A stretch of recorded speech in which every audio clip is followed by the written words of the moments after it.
Banking blog के एक नए सेशन में मैं शशि आपका फिर से स्वागत करता हूं। आज हम लोग का टॉपिक है लेटर ऑफ क्रेडिट, जिसको हम लोग एलसी भी बोलते हैं। बहुत इंपॉर्टेंट टॉपिक है और कुछ लोगों ने कमेंट किया था कि इंश्योरेंस में लेटर ऑफ क्रेडिट आता है या नहीं आता है, तो उसके बारे में थोड़ा सा मैं बता देता हूं कि जो 2019 में जो LICAA का एग्ज़ाम हुआ था उसमें ये क्वेश्चन आया था, Beside the bank and financial institution, letter of credit can be issued by, यानी कि बैंक और फाइनेंशियल इंस्टीट्यूशन के अलावा लेटर ऑफ क्रेडिट कौन इशू कर सकता है। तो ये है इंश्योरेंस कंपनी और म्यूचुअल फंड्स। ठीक है, तो आंसर इसका होगा बोथ ऑफ द एबव। तो ये क्वेश्चन था 2019 के AAA एग्ज़ाम में LIC, तो इसलिए लेटर ऑफ क्रेडिट इम्पॉर्टेंट है और ये पार्ट है फाइनेंशियल अवेयरनेस का, और ये आया था उस साल पेपर पे। तो चलिए शुरू करते हैं हम लोग आज का टॉपिक लेटर ऑफ क्रेडिट। सबसे पहले जो हम लोग अभी तक जो भी सिलेबस कंप्लीट किए हैं, तो हम लोगों ने आज लेटर ऑफ क्रेडिट करेंगे और ECGC हम लोगों ने कल के टॉपिक में कवर किया था। तो यानी यहाँ से यहाँ तक का सिलेबस आप लोग का ख़त्म हो चुका है। अगर आप लोगों ने ये वीडियो नहीं देखा है तो डिस्क्रिप्शन बॉक्स में उसका लिंक दिया हुआ है, आप लोग प्लेलिस्ट भी बना हुआ है, प्लेलिस्ट में बारी बारी से उसको देख लीजिए, क्योंकि इंश्योरेंस स्टार्टिंग से ही समझ में आएगा, ऐसे नहीं समझ में आएगा। तो आप लोग ज़रूर इसको सारा वीडियो स्टार्टिंग से देखिए, बीच बीच में वीडियो देखिएगा, क्योंकि टर्म जो होता है वो टर्म कहीं कहीं पे यूज होगा तो टर्म आगे डिस्क्राइब करना मुश्किल हो जाता है। यानी जो स्टार्टिंग में डिस्क्राइब कर चुके हैं तो बीच में डिस्क्राइब नहीं होता है, इसलिए दिक्कत हो सकता है आप लोग को। बाकी आप लोग देख लीजिए। और आज जो हम लोग का टॉपिक है आज लेटर ऑफ क्रेडिट। चैनल पे नए हैं तो चैनल को सब्सक्राइब कर लीजिए, घंटी के बेल आइकन को प्रेस कर लीजिए, जिससे कि आपको नोटिफिकेशन मिलता रहे। हमारा एक टेलीग्राम चैनल है बैंकिंग ब्लॉग 1, उसमें डेली रात में 10 बजे आपको MCQ मिलेगा, जिसमें इंश्योरेंस क्यूज भी होगा, बैंकिंग क्यूज भी होगा, स्टैटिक क्यूज भी होगा और डेली CA भी होगा। तो डेली रात में 10 बजे बैंकिंग ब्लॉग 1 पे जल्दी से आप लोग सब्सक्राइब कर लीजिए इसको। तो आइए देखते हैं LC क्या होता है। साधारण भाषा में अगर हम लोग LC को समझेंगे तो हम लोग देखते हैं, इंडिया का कोई आदमी है, इसको चाइना से कोई प्रोडक्ट लेना है, मान लेते हैं कंप्यूटर पार्ट लेना है चाइना से। उस केस में ना इंडिया का ना चाइना का दोनों बायर और सेलर जो है एक दूसरे को जानता है। उस केस में हम लोग LC रिक्वेस्ट करते हैं। अब LC क्या है? LC सीधा भाषा में समझते हैं कि एक बैंक गारंटी देता है, किसको? सेलर को।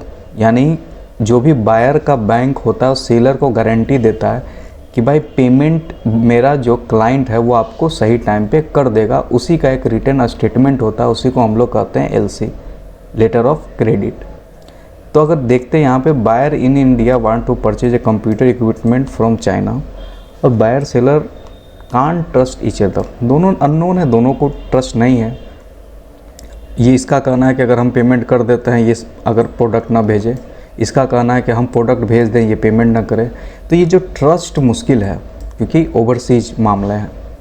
तो यहाँ पे LC is a financial instrument from a bank which guarantee payment from a buyer to the seller if certain criteria meet. यानी बैंक गारंटी लेता है कि आप इंपोर्ट एक्सपोर्ट कीजिए, हम गारंटी लेते हैं कि आपका पेमेंट का सेटलमेंट हो जाएगा, आपको पेमेंट मिल जाएगा। तो इसी प्रोसेस को हम लोग कहते हैं लेटर ऑफ क्रेडिट।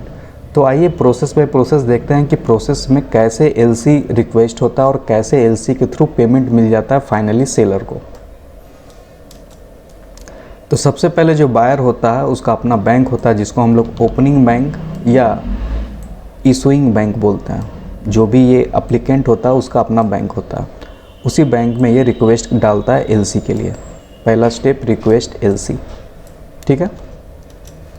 दूसरा जो स्टेप होता है, ओपनिंग बैंक और इशूइंग बैंक जिस तरह से अप्लीकेंट का होता है उसी तरह से बेनिफिशियरी का एडवाइजिंग बैंक होता है, ठीक है। तो ये एडवाइजिंग बैंक किसका होता है? बेनिफिशियरी का। यानी कि मान लेते हैं ये चाइना का जो भी सेलर है उसका बैंक है कौन? एडवाइजिंग बैंक उसको बोलेंगे, याद रखिएगा। जो भी अप्लीकेंट का बैंक होगा ओपनिंग बैंक और इशूइंग बैंक, और इसका बैंक होगा एडवाइजिंग बैंक। तो यहाँ रिक्वेस्ट पहला क्या हुआ था, रिक्वेस्ट किया था एलसी के लिए, ये रिक्वेस्ट को भेज दिया एडवाइजिंग बैंक के पास, यानी जो भी सेलर का बैंक है उसके पास। ये हो गया सेकेंड स्टेप। क्लियर है? जब सेकेंड स्टेप हो गया तो ये जो एडवाइजिंग बैंक है वो सारा डॉक्यूमेंट किसको भेज दिया, सेलर को, कि भाई ये प्रोडक्ट चाहिए बायर को, जो इंडिया का जो बायर है उसको ये प्रोडक्ट चाहिए, उसका डॉक्यूमेंटेशन है आपके पास, यानी सेलर को वो दे दिया। ठीक है, जो भी एलसी था वो सेलर के पास पहुंच गया। तो ये पहला स्टेप था रिक्वेस्ट एलसी। सेकंड स्टेप था ऑथेंटिसिटी चेक किया। ठीक है, उस एलसी का कौन किया, एडवाइजिंग बैंक। और उसके बाद ये थर्ड स्टेप क्या हो गया कि वो एलसी को सेलर के पास भेज दिया। अगला स्टेप देखिए, ध्यान से समझिएगा। जब एलसी को सेलर के पास भेज दिया तो अब क्या होगा, सेलर, अब देखिए यहाँ पे एक पॉइंट होता है नॉमिनेटेड और नेगोशिएटिंग बैंक। ये क्या है, तो इसका बस ये काम होता है, ये दो केस हो सकता है, ये दोनों बैंक एडवाइजिंग बैंक से अलग हो सकता है या एडवाइजिंग बैंक भी हो सकता है।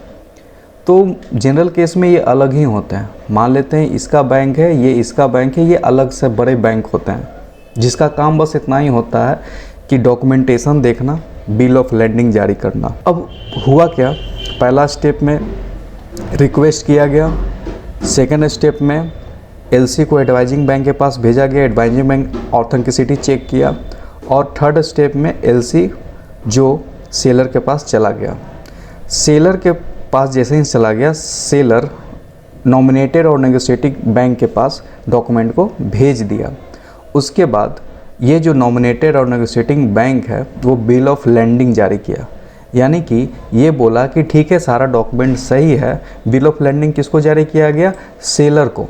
सेलर को अब ये बोला कि ठीक है इसका सारा डॉक्यूमेंटेशन ठीक है, तुम अब इसको जो भी इसका डिमांड था, जो भी इसका प्रोडक्ट जो भी मांगा था उसको तुम शिप कर दो। तो जैसे ही बिल ऑफ लैंडिंग जारी हुआ उसके बाद ये जो सेलर था, बायर को गुड्स था उसको शिपिंग कर दिया। यहाँ तक समझ में आ गया।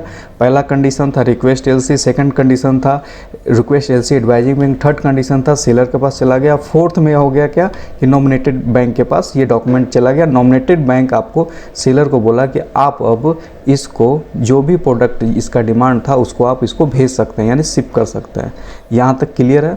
अब आगे देखते हैं। डॉक्यूमेंट नॉमिनेटिंग बैंक के पास गया तो नॉमिनेटिंग बैंक इसको बोला था कि तुम बेनिफिशियरी जो था सेलर था उसको पेमेंट कर दिया। ठीक है, ये बैंक इसको पेमेंट कर दिया। इसको, इस व्यक्ति को ना अप्लीकेंट से मतलब था, ना ओपनिंग बैंक से मतलब था, ना एडवाइजिंग बैंक से मतलब था। इसको बस मतलब था नॉमिनेटेड बैंक को, क्योंकि सारा डॉक्यूमेंट किसके पास आ गया था, नॉमिनेटेड बैंक के पास। नॉमिनेटेड बैंक पेमेंट किसको कर दिया, सेलर को, और सेलर क्या क्या सारा प्रोडक्ट जो था उसको शिप कर दिया किसके पास, इंडिया का जो अप्लीकेंट था उसके पास। तो ये पांचवा केस यहाँ पे आ जाता है। अब इसके बाद क्या होगा, ये तो पेमेंट कर दिया, तो इसको कौन पेमेंट करेगा, तो ये जब पेमेंट हो जाएगा तो ये पेमेंट डिमांड करेगा किससे, ओपनिंग बैंक से। जो किसका ओपनिंग बैंक है, अप्लीकेंट का ओपनिंग बैंक से पेमेंट को डिमांड करेगा कि भैया मैंने तो पेड कर दिया चाइना का सेलर को, अब तुम मेरा पेमेंट कर दो। तो ये जो ओपनिंग बैंक है जब इसे डिमांड करेगा तो ओपनिंग बैंक क्या बोलेगा कि ठीक है हम अपने जो भी मेरा क्लाइंट है उससे हम डॉक्यूमेंटेशन करने के बाद आपको पेमेंट कर देंगे। तो ये अब जो ओपनिंग बैंक है ये अपना जो क्लाइंट था उससे बोला कि भाई तुम्हारे पास अगर सारा मटेरियल आ गया है, तुम डॉक्यूमेंटेशन चेक कर लो कि सारा कुछ सब कुछ ठीक है, अगर सब कुछ ठीक है तो तुम हमको पेमेंट कर दो, हम इसको नॉमिनेटेड बैंक को पेमेंट कर देंगे। तो ये सारा प्रोसेस होता है। ठीक है, फिर से एक बार रिवीजन कर लेते हैं। पहला था रिक्वेस्ट एलसी किया अप्लीकेंट, सेकंड में ऑथेंटिसिटी चेक हुआ, एडवाइजिंग बैंक चेक किया उसको, थर्ड में ये एलसी फॉरवर्ड किया सेलर को, सेलर इसको फॉरवर्ड किया किसके पास, नॉमिनेटेड बैंक के पास। नॉमिनेटेड बैंक इसको बोला कि भाई ठीक है हम तुमको पेमेंट कर देते हैं, तुम जो भी शिप है इसको जो भी डिमांड था बायर को उसको तुम शिपिंग कर दो। ये शिपिंग कर दिया, जब शिपिंग हो गया उसके बाद ये इसको पेमेंट कर दिया। पेमेंट करने के बाद इसको कौन पेमेंट करेगा, पेमेंट इसको करेगा ये ओपनिंग बैंक। इसको बोला कि भाई हम तो पेमेंट कर दिए हैं, तुम अब हमको पेमेंट कर दो। तो जब ओपनिंग बैंक को ये बोला तो ओपनिंग बैंक अपने जो क्लाइंट है, ये 7वां पोजीशन, अपना जो क्लाइंट है तो अपना क्लाइंट को बोला कि ठीक है भाई तुम अपना जो भी प्रोडक्ट है तुम्हारा शिपिंग हो गया, तुम्हारे पास पहुंच गया है, तो तुम उसका डॉक्यूमेंटेशन देख लो, सारा कुछ सब कुछ ठीक है। तो ये आठवां फेज क्या होगा, ये पेमेंट कर देगा, ठीक है, किसको, ओपनिंग बैंक को। जब भी पेमेंट कर देगा तो 9वां फेज क्या होगा, 9वां फेज ओपनिंग बैंक है जो पेमेंट करेगा नॉमिनेटेड बैंक को। यही है आपका लेटर ऑफ क्रेडिट। उम्मीद करते हैं आपको समझ में आ गया होगा। अगर कोई भी क्यूरी होगा तो ज़रूर कमेंट बॉक्स में कमेंट कीजिएगा। बहुत इंपॉर्टेंट टॉपिक है, इससे 1 नंबर क्वेश्चन आते जाते रहते हैं। सारे फाइनेंशियल एग्ज़ाम जो भी रिलेटेड क्वेश्चंस होते हैं इसमें आते रहते हैं। तो यही है आपका लेटर ऑफ क्रेडिट। फिर से हम एक बार रिवीजन कर देते हैं। पहला रिक्वेस्ट एलसी, सेकंड ये एडवाइजिंग बैंक के पास जाएगा, थर्ड ये सेलर के पास जाएगा, सेलर इसको भेजेगा नॉमिनेटेड बैंक के पास, नॉमिनेटेड बैंक बोलेगा ठीक है डॉक्यूमेंट सही है, पेमेंट कर देगा किसको, सेलर को पेमेंट कर दिया, सेलर शिप गुड कर दिया। उसके बाद ये बोलेगा ठीक है हम तो शिपिंग करवा दिए, पेमेंट भी इसको कर दिए भाई। ओपनिंग बैंक को बोलेगा तुम हमको पेमेंट कर दो, ओपनिंग बैंक बोलेगा किसको, अप्लीकेंट को बोलेगा ठीक है इसको पेमेंट तो हमको पेमेंट कर दीजिए। जब पेमेंट ये इसको पेमेंट करेगा तो फिर ये इसको पेमेंट कर देगा। यही सारा प्रोसेस होता है, प्रोसेस बाय प्रोसेस। इसी को कहते हैं लेटर ऑफ क्रेडिट। उम्मीद करते हैं आपको आज का सेशन अच्छा लगा होगा। चैनल को सब्सक्राइब नहीं किए तो चैनल को सब्सक्राइब कर लीजिए, घंटी के बेल आइकन को प्रेस कर लीजिए। और कल फिर एक नए सेशन के साथ मिलते हैं, तब तक के लिए धन्यवाद।